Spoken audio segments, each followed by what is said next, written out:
health is wealth, right? And if it is only when you are healthy that you can embark on adventures, and we hope that it stays that way. But we're joined by an adventurer this morning to talk about what his driving force is to go on adventures. Let's welcome Mr. Benjamin Chukwu, a fitness expert and an adventurer. Good morning. Welcome to the Morning Brief on Channels TV. It's a pleasure to be here. It's great to have you. Thank you so much, and I'm happy to be here. Yeah, I was reading about you, and I found out that you have climbed Mount Kilimanjaro before your Chapawadi adventure. Oh, yes. And you have also gone to Mount Chapawadi. Yes. Amazing. So what's your driving force? My driving force is I love to push my limits. You know, I love to do things that challenge me physically and mentally as well. And of course, I love to do things that I feel will inspire people to, also, do great things. So for Nigerians who are asking, okay, he's an adventurer. Who adventurer help? Yeah. Can you take adventuring to the bank? So how do you fund your adventures?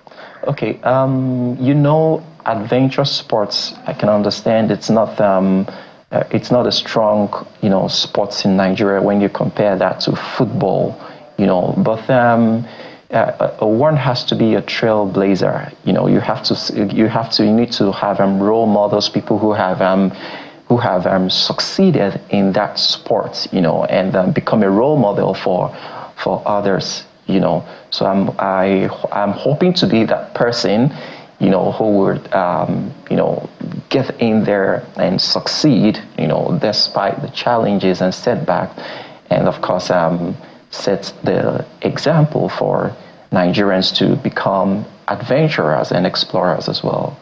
So how do you fund your adventures? That's a critical aspect of the conversation. Very important question.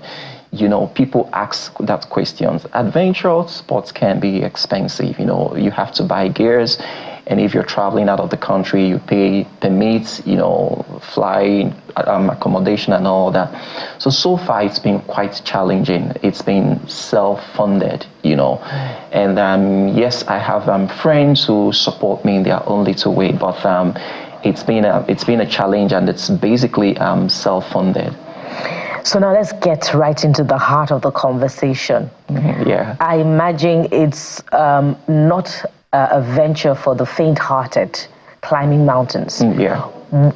What do you do to become resilient, and what's the climbing terrain like for mountain climbing? Okay, so first you need to build your mental strength. And of course, you need to build your fitness level, because that will help you when you have needs to be resilient, So the terrain is very rugged. You see, when people say you can move mountains, you can hear that. For people who are Christians, the Bible, we talk about mountains. Mountains can be really tough. They can be really, you have to build your fitness. You have to build your cardiovascular health. You have to build muscular strength and endurance. Of course, you have to be mentally strong, to climb mountains, because it will challenge you. For example, when I was doing Mount Kilimanjaro, that was the most physically demanding thing that I've ever done, heading to the summit. But I was able to, physically, my energy was drained, but I had to focus on where I was going, and had that picture in mind, because there is this saying, I tell people that you need to have two main character traits as a mountaineer. First is the vision. You can envision and picture that you're going to the summit. The next is persistence. Is there any form of mental preparation that you need to embark upon, to build that mental resilience that you require to help you get to the summit and not give up somewhere along the way? Yes, meditation. You need to meditate. You need to have deep thinking, sit and envision it, because it will get to the point, the higher you go, the lesser the oxygen, and the more it becomes more demanding on your physical body.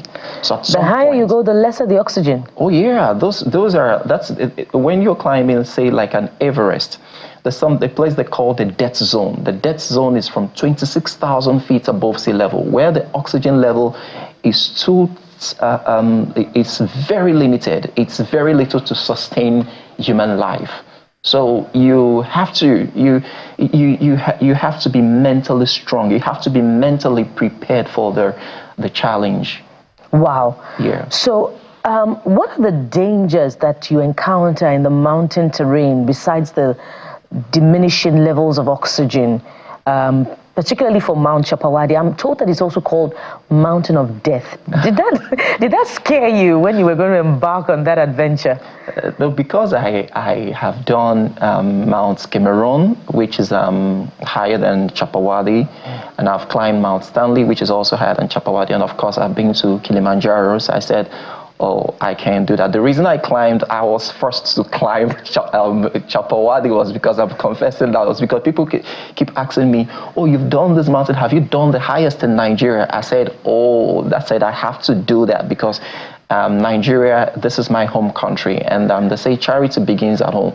Before going to Everest, Mount Everest, I have to do Chapawadi first. So, yeah. But Chapawadi was quite challenging. You know, it's because part of the reason was the trails. The trails are not. We don't have proper trails compared to the way you have in Kilimanjaro and Mount Everest. So government needs to do a lot in that area. So the trails are not, well structured. You get so it was quite challenging, and you also know that So what compass do you now deploy when you're trying to find your way through exactly to the exact point where you're headed, without trails? Okay. Usually, when you're climbing mountains, you have guides. You know, so these are people who they're usually locals there. So they put you through. So it puts you through. So it's these are done with proper planning. You need to plan. When you're climbing a mountain, you need to have an itinerary. It's not something you embark on. Okay, one more question. We're almost out of time. What does it feel like to be at the summit?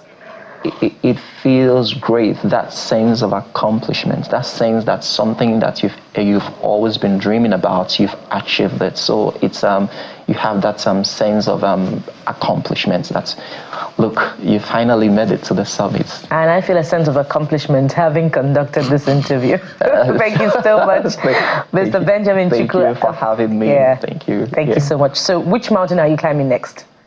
Everest, but before Everest, I plan to do the Loboch Peak, which is 6,149 meters. Yes, before, so it's a preparatory climb to Everest. To Everest. All right. Thank you so much, Mr. Benjamin Chukwu, fitness expert and adventurer.